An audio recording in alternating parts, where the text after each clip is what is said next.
Now, I want to say something right here and now. Yesterday, as I was talking about the execution of those two black motorists, I was outraged as I saw the guy on the ground being shot by a cop.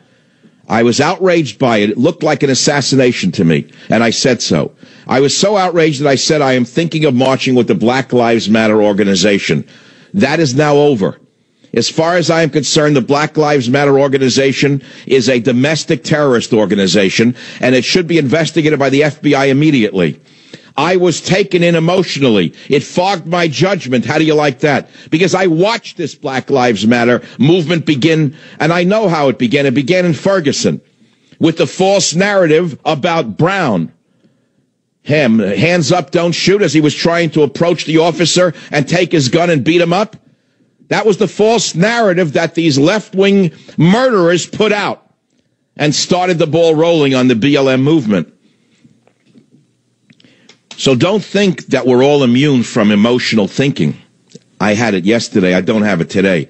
I'm very clear-headed about what I am saying to you today. I was taken in by those shootings, and today I am not taken in by those shootings. Today I am clear as a bell as to what happened and what must be done. And so I again would say that it's up to the FBI, the Dallas police, to look for any connections about this parade, or I keep saying parade, I should say this march, this protest march, having been posted in advance. I don't see any evidence of it. That means only a small cadre of leaders knew what direction they would be going in, which streets they would be going down, which turns they would be taking, what alleys they would be passing. And if they knew that, you have to ask yourself, did someone else know that? And did they tip off the shooters who were laying in wait, either up on a building or behind pillars? Do you understand what I'm saying to you? This is a very important series of questions, because this was not a spontaneous execution of police officers. This is the beginning of one of the biggest changes in American life. And sometimes you can see it.